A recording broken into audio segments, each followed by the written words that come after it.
तो जय हिंद स्टूडेंट और welcome back to physics research centre 2.0। और आज के इस वीडियो में हम लोग दूरी और विस्थापन से ही संबंधित कुछ चीज़ें पढ़ेंगे। हम लोगों ने पिछले वीडियो में पढ़ा क्या था, हमने गति के बारे में पढ़ा, उसकी अवस्था के बारे में पढ़ा। गति क्या है, तो समय के साथ उसकी स्थिति में परिवर्तन हो रहा था, तो उस चीज़ को हम लोग गति कह रहे थे। अब भाई गति हो रहा है तो कुछ न कुछ वो दूरी भी तय करेगा, तो उसके बारे में हम लोग कुछ चीज़ें पढ़ चुके थे। कुछ एक दो क्वेश्चन भी सॉल्व किए थे उस चीज़ पर कि दूरी और विस्थापन को हम लोग कैसे कैलकुलेट करेंगे, कैसे गणना करेंगे कि दूरी और विस्थापन होता क्या चीज़ है। इस बारे में हम लोग सीख चुके थे और अब हम लोग कुछ नया चीज़ सीखेंगे इसी टर्म में, मोशन की गति के ही चैप्टर में। और गति के चैप्टर में जो अब हम लोग सीखने जा रहे हैं बहुत ही महत्वपूर्ण है कि अब आपने दूरी और विस्थापन पढ़ चुके थे, तो भाई दोनों में अंतर क्या है, क्योंकि दोनों तो दूरी ही है, अगर देखा जाए दोनों तो लंबाई ही है मार्ग की, लेकिन दोनों में अंतर क्या है, तो अंतर थोड़ा सा ज़्यादा हो जाता है, कुछ अलग तरीके का अंतर हो जाता है और उस अंतर को हम लोग समझने का प्रयत्न करते हैं क्या होता है। तो आपको टाइटल दिख ही गया होगा कि दूरी तथा विस्थापन में अंतर, मतलब इन दोनों में अंतर क्या है। तो एक टर्म में मैं दूरी को यूज करता हूँ, दूसरे टर्म में मैं विस्थापन को यूज करता हूँ। अगर बात करें दूरी, तो मैं आपको बता चुके थे कि किसी गतिशील वस्तु द्वारा तय किए गए मार्ग की लंबाई को दूरी कहते हैं। मार्ग की लंबाई को क्या कहते हैं, दूरी। मतलब मैं यहाँ से स्कूल गया हूँ, स्कूल वाला एग्जाम्पल आपसे लिए हुए थे कि स्कूल जाता है, स्कूल में मार्ग देख करके वापस आ जाता है, तो अब वो कितनी डिस्टेंस, कितने मार्ग की लंबाई को कवर कर रहा है, तो उसकी दूरी हो जाएगी। लेकिन अगर बात करते हैं कि वो जहाँ से चला था, मतलब घर से चला था और कहाँ से जा करके देख रहा है, मतलब उसकी प्रारंभिक स्थिति और अंतिम स्थिति के बीच की जो कम से कम दूरी है, वो उसका डिस्प्लेसमेंट है, विस्थापन है। तो वही बात हम लोग समझते हैं कि प्रारंभिक व अंतिम स्थितियों के बीच की न्यूनतम दूरी, और जब उसके बीच की न्यूनतम दूरी, तो वही आपका क्या कहा जाएगा, विस्थापन कहा जाएगा। नेक्स्ट अब हम लोग दूसरा टर्म देखते हैं कि इसका जो मात्रक होता है मीटर, और ये होता है एसआई पद्धति में, और इसका भी मात्रक मीटर ही होता है, वो एसआई पद्धति की बात करेंगे तब। अब एक चीज़ की अब हम लोग बात करते हैं कि ये मीटर क्या है भाई। मीटर देखिए, मीटर इसे हम लोग कहते हैं मात्रक। मीटर मात्रक की जब बात करते हैं तो मात्रक होता क्या चीज़ है, इस टर्म को हम लोग समझेंगे, बेहद ही अच्छे तरीके से समझेंगे। पहले हम लोग इसमें अंतर को समझ लेते हैं, फिर हम लोग एसआई पद्धति की भी बात करेंगे थोड़ा सा, फिर उसके बाद आगे बढ़ेंगे, ठीक ना। देखिए तीसरा जो है कि जो दूरी है वो शून्य या धनात्मक हो सकती है। जैसे मैं बात करता हूँ कि आप दूरी तय कर रहे हो, घर से स्कूल जा रहे हो, तो बताइए अगर मैं कहूँ अगर आप रुके हुए हो तो आप शून्य दूरी तय किए, मतलब कि थोड़ा भी नहीं चले। लेकिन धनात्मक दूरी कभी होगी कि आप स्कूल से घर से स्कूल जा रहे हो, और जब स्कूल जा रहे हो तो कुछ न कुछ जो दूरी तय करते हो आप पॉजिटिव, मतलब प्लस में ही तय करते हो। ऐसा नहीं है मैं आपसे कहूँ कि मैंने 4 किलोमीटर चल करके स्कूल गया, -4 किलोमीटर चल के स्कूल गया, बताइए -4 किलोमीटर चलने का क्या औचित्य है, वो ऋण पूर्णांक हो जाता है, क्या उसका मतलब है। तो दूरी कभी ऋणात्मक नहीं हो सकती है। लेकिन जब हम बात करते हैं कि प्रारंभिक व अंतिम स्थिति के बीच की न्यूनतम दूरी, तो वो चीज़ माइनस में भी आ सकती है। इसलिए हम लोग कहते हैं कि जो विस्थापन है वो शून्य भी हो सकता है, धनात्मक भी हो सकता है तथा ऋणात्मक भी हो सकता है। धनात्मक कब होगा, तो मैंने जो स्कूल वाला एग्जाम्पल लिया था उस स्थिति में वो क्या होगा, धनात्मक होगा। शून्य कब होगा कि मैं जहां से चला था जहां तक पहुंचा, फिर उसके बाद चल करके मैं अपने स्थान पर ही आ जाता हूं। मतलब एक बार यहाँ गया, फिर यहीं से चल करके मैं यहाँ पर आ गया, इसी बिंदु पर आ गया, और जब इसी बिंदु पर आ गया तो इस स्थिति में जो आपका विस्थापन होगा वो क्या होगा, शून्य होगा।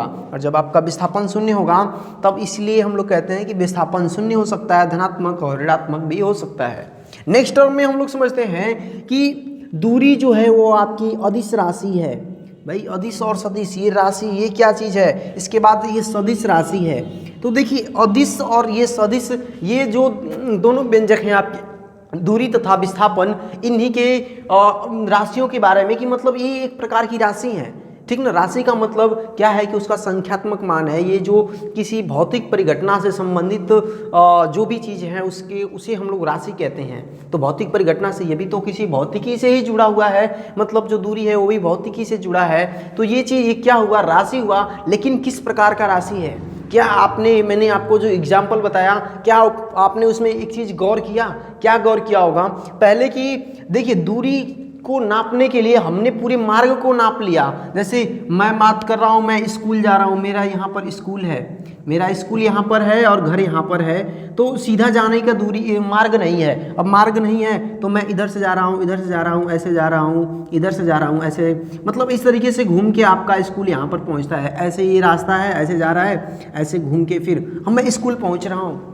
लेकिन मैं आपसे अगर कहता हूं कि आपका स्कूल घर से कितनी दूर है, मतलब आपका स्कूल घर से कितनी दूर है, अगर आप नाम ले लेते हो 4 किलोमीटर, तो क्या मैंने आपसे पूछा कि आप किस किस दिशा में गए हो? ये तो कोई ज़रूरी ही नहीं है, बताइए। तो अगर इसमें अगर दूरी की बात करते हैं तो इसमें दिशा की ज़रूरत नहीं पड़ी, केवल आप इतना से काम चला दिए कि 4 किलोमीटर हमारा स्कूल दूर है।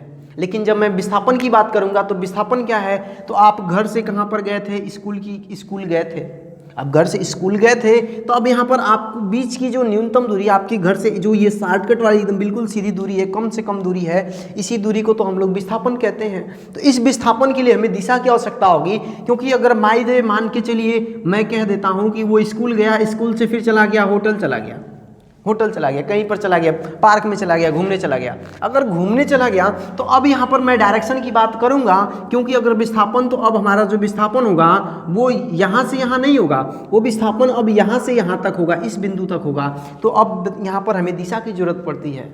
तो अब आपका कॉन्सेप्ट बिल्कुल साफ होगा, बिल्कुल एकदम तरीका साफ होगा कि अदिश राशि किसे कहेंगे, तो वे राशि जिन्हें व्यक्त करने के लिए, जिन्हें दिखाने के लिए उनके परिमाण के साथ दिशा की आवश्यकता नहीं होती है। उन्हें अगर दिशा की आवश्यकता नहीं होती है तो उसे हम लोग अदिश राशि कहेंगे। मतलब मैंने आपसे स्कूल की दूरी पूछा आपके घर से, तो आपने 4 किलोमीटर बता दिया कि मेरा स्कूल 4 किलोमीटर दूर है। तो बताइए, मैंने आपसे कोई डायरेक्शन पूछा, हमें कोई डायरेक्शन की जरूरत नहीं है, नो नीड फॉर डायरेक्शन, ठीक ना। तो ये आपकी क्या हो जाती है, अदिश राशि हो जाती है। लेकिन अगर बात करें विस्थापन सदिश राशि है, तो इसमें हमें दिशा की ज़रूरत पड़ती ही पड़ती है, आप चाहे कैसे भी कर लो, क्योंकि अगर हमेशा उसकी स्थिति बदली रहेगी तो हमें बीच की न्यूनतम दूरी चाहिए होती है। और जब न्यूनतम दूरी चाहिए होती है कि अगर बात करें विस्थापन है तो 4 किलोमीटर उत्तर दिशा में, दक्षिण दिशा में किधर है, मतलब अगर कुछ इस तरीके से अगर मैं वो प्रश्न के हिसाब से सिचुएशन बताएगा, स्थिति बताएगा कि वो किस तरीके से होगा, लेकिन इसमें दिशा की जरूरत पड़ती है। तो सदिश राशि की डिफिनीशन आप क्या देंगे कि वे राशि जिन्हें व्यक्त करने के लिए परिमाण के साथ साथ दिशा की भी आवश्यकता होती है, तो उसे हम लोग सदिश राशि कहते हैं। तो ये चीज़ आपको क्लियर हो गया होगा। अब हम लोग समझते हैं मात्रक क्या होता है, राशि क्या होती है। कल जिस बर्तन की बात कर रहे थे, आज हम लोग उस बर्तन को समझ लेते हैं। और वो आपके बर्तन क्या हैं जिन्हें हम फिजिक्स में यूज करने वाले हैं, वो बर्तन आपके कुछ इस तरीके से हैं। और उन बर्तन को जानने के लिए आपको ये चीज़ समझना बेहद ही ज़रूरी है। अगर बेहद ज़रूरी की बात करेंगे तो सबसे पहला टर्म जो आपका आता है भौतिक राशि की। क्या होती है भौतिक राशि? भौतिक राशि हम उसे कह सकते हैं जिसका मापन किया जा सके, जिसे मापतौल किया जा सके, तथा वह भौतिकी परिघटना से संबंधित हो। भौतिकी परिघटना से संबंधित होने का मतलब क्या हो सकता है? भौतिकी परिघटना से संबंधित मतलब कोई भी भौतिकी घटना हो, जैसे द्रव्यमान कोई ले लेते हैं, आप रोज वजन करते हो 4 किलोग्राम, लंबाई को माप लेते हो 4 मीटर, ऐसे कुछ करके नाप लेते हो। आपके घर में करंट आता होगा तो उसको भी माप लेते होंगे, कितना करंट आ रहा है, वोल्टेज को भी माप लेते होंगे, कुछ इस तरीके से। अगर मैं अन्य आप सेकेंड समय को भी माप लेते हैं, सेकेंड को माप लेते हैं, क्या होता है, तो वो आपकी भौतिकी परिघटना हो गई। और जब आप इसका माप तौल कर ले रहे हैं तो आपकी क्या कही जाती है? भौतिक राशि, फिजिकल क्वांटिटीज, ठीक ना। भौतिक राशियां ये हो गई। अगर मैं बात करता हूं इनके प्रकार की, तो इनके प्रकार क्या होते हैं भौतिक राशियां? अगर देखें तो इन्हें हम मूलतः 3 प्रकार में बांट देते हैं। पहला जो आता है आपका मूल राशि। मूल राशि का मतलब क्या है? जो एक दूसरे से बिल्कुल ही स्वतंत्र हो, मतलब उस पर किसी दूसरे राशि की निर्भरता नहीं हो। जैसे मैं बात करूं, आप द्रव्यमान के मापन के लिए क्या यूज करते हो? द्रव्यमान के मापन के लिए आप किलोग्राम यूज करते हो। सिंपल भाषा में मैं आपके बात कर ले रहा हूं, तो आप क्या यूज करते हो? किलोग्राम। क्या आप द्रव्यमान को मापने के लिए कभी भी मीटर का इस्तेमाल करते हैं? क्या कभी भी मीटर का इस्तेमाल करते हैं? मैं आपसे कहूं कि ये कोई बॉल है, वो कितनी भारी है, तो आप क्या कहोगे कि 4 मीटर भारी है, 4 मीटर भारी है। ये कदाचित कभी संभव नहीं है। संभव की बात करते हैं तो मतलब क्या है कि वे राशियां जो क्या होती हैं, बिल्कुल एक दूसरे से स्वतंत्र होती हैं। और जब वे स्वतंत्र होंगी तो उसे हम लोग कहते हैं मूल राशि। अगर बात करें मूल राशि ही, तो जो पूर्व मूल राशियां हैं वो हमारी 7 मूल राशियां होती हैं। जो कुल मूल राशियां होती हैं वे 7 मूल राशियां हैं। कौन कौन सी? पहली मैं बात करता हूं तो आपकी लंबाई है। दूसरी मूल राशि की बात करता हूं द्रव्यमान। तीसरी मूल राशि आपका समय। चौथा तापमान। पांचवा आपकी ज्योति तीव्रता।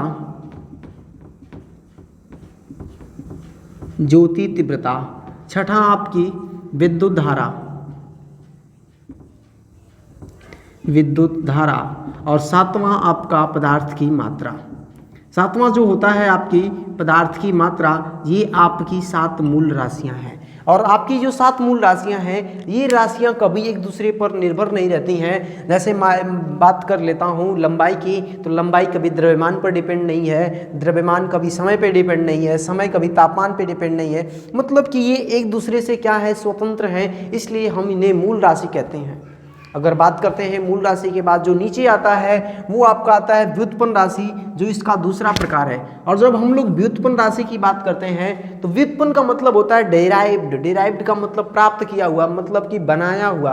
और जब बनाए हुए की हम लोग बात करेंगे तो बनाया हुआ क्या होगा, बात कर लेते हैं। जैसे अगर मैं बात कर लेता हूँ सिंपल तरीके से, यहाँ पर मैं चाल की बात कर लेता हूँ। किसकी बात कर लेता हूँ? चाल। अभी हम लोगों को इसी टर्म में समझना है चाल तथा वेग क्या होता है, वो शायद हम नेक्स्ट क्लास में समझेंगे, लेकिन अभी के लिए हम लोग समझते हैं चाल क्या होता है। तो चाल बराबर आप फार्मूला याद किए होंगे, दूरी बटा समय। चाल बराबर सिंपली आप फार्मूला याद किए होंगे, दूरी बटा में समय। ये आप फार्मूला याद किए होंगे, चाल बराबर दूरी बटा समय। अब हमको एक बात बता दीजिए कि क्या ये दूरी आपकी व्युत्पन्न राशि है, क्या ये समय आपकी व्युत्पन्न राशि है? ये गलत बात है, ये व्युत्पन्न राशि नहीं है। ये दूरी और समय, दूरी का मतलब ये लंबाई है, समय आपकी, ये दोनों मूल राशि हैं। और दो मूल राशियों के मिलने से ये आपका एक नई राशि बन जाती है जिसे हम लोग चाल के नाम से जानते हैं। तो ये आपकी व्युत्पन्न राशि हो जाएगी। तो अब आप कहेंगे क्या कि वे राशि जो व्युत्पन्न राशि की सहायता से प्राप्त की जाती है, वे राशियां जो मूल राशियों की सहायता से प्राप्त की जाती हैं उन्हें हम लोग व्युत्पन्न राशि कहेंगे, मतलब डेराइव्ड क्वांटिटीज कहेंगे। ये बात आपको समझ में आ गई होगी। नेक्स्ट बात कर लेते हैं कि हमारा पूरक राशि क्या होता है। तो ये पूरक राशियां केवल 2 ही होती हैं, केवल 2 होती हैं। क्या होती हैं? वो भी कोण के रूप में होती हैं। अगर बात कर लेते हैं तो एक आपका कोण होता है, दूसरा आपका घन कोण होता है। एक आपका क्या होगा? कोण, और दूसरा क्या होगा? घन कोण होगा। घन कोण जिसे आप लोग डी ओमेगा से, सिंपली ओमेगा से भी दिखाया जाता है इसे, ठीक ना। चलिए अब हम लोग बात कर लेते हैं मात्रक। तो मात्रक क्या होता है? सिंपल भाषा में आप ये कह सकते हैं कि वे शब्द जिनका प्रयोग हम लोग भौतिक राशियों की तुलना करने के लिए करते हैं। आप भी तुलना करते होंगे कि वो लड़का पढ़ने में तेज है, मैं क्यों नहीं तेज हूँ। आप तुलना करते होंगे इस तरीके से, या फिर आप दूसरे तरीके से तुलना करते होंगे हर व्यक्ति से, मतलब किसी न किसी तरीके से आप तुलना करते ही होंगे। अगर तुलना करने की और भी बात कर लें तो अगर बात करें आपके कोई भाई या फिर बहन है, अगर पापा कुछ लाए, अगर उसको दे दिए तो आप उनसे भी झगड़ा करते हैं, उसको दिए हमको काहे नहीं दिए।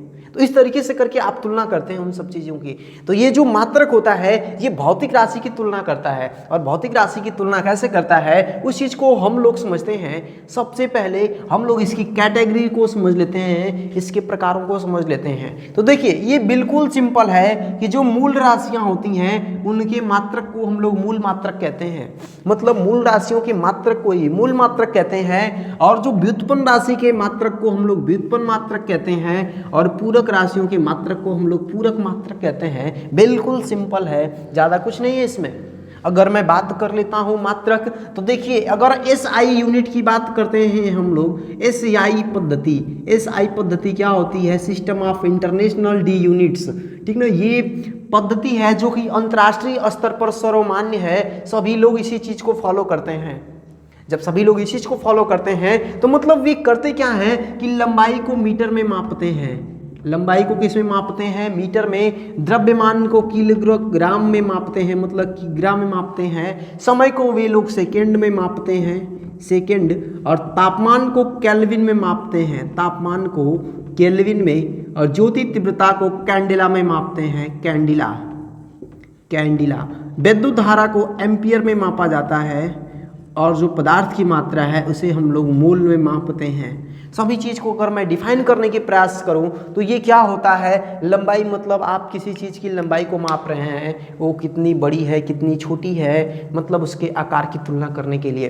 दूसरा द्रव्यमान की बात करें, द्रव्यमान का प्रयोग आप लोग कहाँ करते हैं, किसी वस्तु कोई वस्तु कितनी भारी है कितनी हल्की है इस चीज़ की तुलना करने के लिए करते हैं। समय का तो आप लोग स्थिति को बताने के लिए कि अभी समय क्या हो रहा है, 1 घंटा बाद 1 घंटा ये जो है वही आपका समय है ना, तो मतलब आप स्थिति को समझने के लिए समय का प्रयोग करते हैं। दूसरी बात करें तापमान, मतलब आप गर्म और ठंडे को मापने के लिए तापमान का इस्तेमाल करते हैं, प्रयोग करते हैं। ज्योति तीव्रता, तो ये आप प्रकाश की इंटेंसिटी, प्रकाश की तीव्रता को मापने के लिए करते हैं, कैसे प्रकाश की तीव्रता को मापेंगे। उसके बाद वैद्युत धारा की बात करते हैं, तो वैद्युत धारा मतलब आवेश प्रवाह की समय दर को मापने के लिए, मतलब आवेश की जो दर है उसे हम लोग मापने के लिए इस्तेमाल करते हैं विद्युत धारा को। दूसरी बात पदार्थ की मात्रा को मापने का, इसे मोल, ये आप लोग केमिस्ट्री में पढ़े होंगे, बहुत ही सिंपल सा है, मात्रा बटा में अणुभार, मात्रा बटा अणुभार। ये चीज़ मैं किसी वीडियो में बात करूंगा, लेकिन अभी के लिए जो चीज़ हम लोग समझ रहे हैं उसको समझने का प्रयत्न करते हैं। तो मूल मात्रक, आप जो मूल राशियां हैं सातों, इनके मात्रक को ही हम लोग मूल मात्रक कहेंगे। तो लंबाई का मात्रक मीटर हो गया, द्रव्यमान का मात्रक किलोग्राम, समय का मात्रक सेकंड, तापमान का मात्रक केल्विन, ज्योति तीव्रता का कैंडिला, वैद्युत धारा का एम्पियर, पदार्थ की मात्रा का मोल। ये बात आपको क्लियर हो गई होगी। तो अब हम लोग समझते हैं दूसरा जो है हमारा व्युत्पन्न मात्रक। देखिए व्युत्पन्न मात्रक किससे बनता है, तो व्युत्पन्न राशि के मात्रक को व्युत्पन्न मात्रक कह सकते हैं। इसकी परिभाषा ऐसे भी कह सकते हैं कि वे मात्रक जो मूल मात्रकों की सहायता से प्राप्त किए जाते हैं उसे हम लोग व्युत्पन्न मात्रक कहते हैं। मैं बात करूंगा यही चाल वाला एग्जाम्पल ले लेते हैं हम लोग। ये चाल आपकी व्युत्पन्न राशि है, तो इसका जो मात्रक होगा वो आपका व्युत्पन्न मात्रक होगा। तो अगर बात करें तो दूरी का मात्रक क्या है बच्चों, मीटर। दूरी का मात्रक क्या है, मीटर। समय का मात्रक क्या है आपका, सेकंड। तो ये बटा में सेकंड है ना, तो बटा में सेकंड हम लोग पर कहते हैं या फिर इसको प्रति कहिए, बात वही है। तो जो चाल का मात्रक होगा वो आपका क्या हो जाएगा, मीटर प्रति सेकंड। बात करेंगे तो यह एक प्रकार का व्युत्पन्न मात्रक होगा। यह किस प्रकार का मात्रक होगा, व्युत्पन्न मात्रक होगा। तो आई होप कि आपको व्युत्पन्न मात्रक क्लियर हो गया होगा। अगर व्युत्पन्न मात्रक आपको क्लियर हो गया तो हम लोग अगले टर्म पर नज़र दौड़ा लेते हैं, क्या होता है पूरक मात्रक। देखिए तो पूरक राशियों का जो मात्रक है उसे हम लोग पूरक मात्रक कहते हैं। अगर बात करूंगा पूरक मात्रक की, जो कोण होता है इसका मात्रक, मतलब हम लोग किस में मापते हैं कोण को, तो कोण को मापने के लिए हम लोग यूज करते हैं रेडियन को। कोण मापने के लिए हम लोग यूज करते हैं रेडियन को, और घन कोण को मापने के लिए हम लोग प्रयोग करते हैं स्टेरेडियन को। घन कोण मापने के लिए हम लोग प्रयोग करते हैं स्टेरेडियन को। तो आप ये चीज़ें याद कर सकते हैं। अगर मैं बात करता हूँ कि ये आपके मात्रक और राशि समझ में आ गया होगा। एक और चीज़ है बहुत ही थोड़ा सा इंटरेस्टिंग है, उस चीज़ को हम लोग समझने का प्रयत्न करते हैं क्या होता है। उसके बाद जो चीज़ें हैं हम लोग उसको नेक्स्ट टर्म में समझने का प्रयत्न करते हैं। अगर बात करते हैं उसको हम यहीं पर बताते हैं आपको।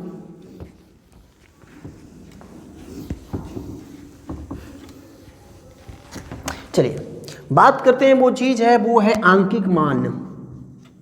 आंकिक मान, आप लोग बहुत ही प्रश्न सॉल्व किए होंगे आंकिक प्रश्न, जिसे हम लोग कहते हैं न्यूमेरिकल।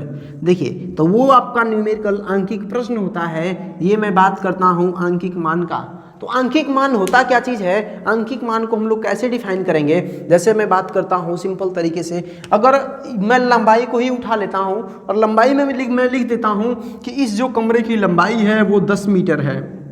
कमरे की लंबाई क्या है, 10 मीटर है। अब 10 मीटर, तो मैं अब अगर आपसे पूछूं तो ये कौन सी राशि है, तो आप तुरंत आपका जवाब आएगा कि मीटर दिख रहा है, यानी कि मूल राशि है। मीटर दिख रहा है तो ये पूरी मूल राशि हुई। बात करूंगा कौन सा मात्रक है, तो कहेंगे कि मीटर जो है ये मूल मात्रक है। ये बात तो समझ में आ गई। लेकिन भाई 10 क्या है, ये 10 क्या है, इस 10 को ही हम लोग कहते हैं आंकिक मान।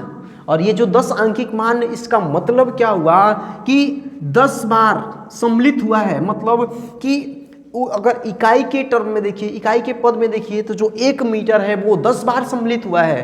तो अगर मैं बात करूंगा कि जो कोई भौतिक परिघटना है तो किसी उस राशि में कितनी बार सम्मिलित हुआ है, अगर जितनी बार सम्मिलित हुआ है उसी के मान को ही हम लोग कहते हैं आंकिक मान। तो ये आपको समझ में आ गया होगा। तो आंकिक मान और ये मात्रक दोनों मिलकर निर्माण करते हैं, इस राशि का निर्माण करते हैं। तो आंकिक मान और मात्रक जब दोनों मिल जाएंगे तो भौतिक राशि का निर्माण कर देंगे, या फिर मैं कहूँगा किसी राशि की बात करेंगे। जैसे अगर समय को कहूँ तो अगर मैं कहूँ कि मैं 2 घंटे बाद आऊँगा, तो बताइए 2 घंटे बाद आऊँगा, तो 2 घंटे मैं समय दे दिया आपको, 2 घंटे ना, तो ये आपका 2 है, यही बता रहा है ना कि मैं कितने देर पश्चात आऊँगा। क्योंकि अगर मैं कहूँ कि मैं घंटे बाद आऊँगा, तो घंटे बाद का मतलब आप 1 घंटा, 2 घंटा, 24 घंटा, 25 घंटा, 48, 72 कितने घंटे बाद आएंगे, कुछ पता है? नहीं पता है। तो निश्चित कौन कर रहा है? तो ये 2 निश्चित कर रहा है कि नहीं, मैं 2 घंटे के बाद ही आपके पास आऊँगा।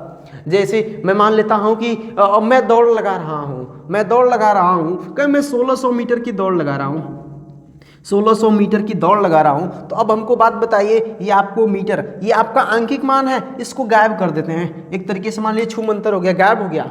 तो मैं क्या कहूँगा कि मैं 10 मिनट में मीटर दौड़ रहा हूँ। कितना मीटर दौड़ रहा हूँ ये बात हमको पता नहीं चल रही है। लेकिन अगर हम आंकिक वैल्यू को मतलब कि 1 मीटर 1600 बार इंक्लूड किया हूँ, 1600 बार मिलाया हूँ, तब वो आकर आपका 1600 बना है। और जब इसकी क्वांटिटी मतलब इसका मापने वाला यही बर्तन है, अगर इसके बर्तन को साथ में ले लूँ तब ये मापना आसान हो जाता है कि मैंने 1600 मीटर दूरी तय की है। तो ये आपको आंकिक मान और मात्रक, भौतिक राशि, ये सब चीज़ें समझ में आ गया होगा।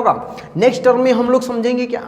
समझेंगे यही कि दूरी और विस्थापन को हम लोग समझ लिए थे, उस पर कुछ प्रश्न सॉल्व करेंगे। और प्रश्न सॉल्व करने के पश्चात हम लोग दूरी से बनता है चाल और वेग से बनता है विस्थापन, विस्थापन से बनता है आपका वेग, ठीक ना। और जब विस्थापन से बनता है वेग तो उस चीज़ को हम लोग समझेंगे कैसे होता है। देखिए, कहने का मतलब ये है कि अगर दूरी और विस्थापन आपको समझ में आ गया तो चाल और वेग भी बिल्कुल आसान से समझने वाला है। उसके बाद हम लोग और भी चीज़ों की बात करेंगे, जैसे एक समान गति और असमान गति, यूनिफॉर्म मोशन और नॉन यूनिफॉर्म मोशन। तो हम लोग बात करेंगे अब नेक्स्ट वीडियो में। तब तक के लिए जय हिंद।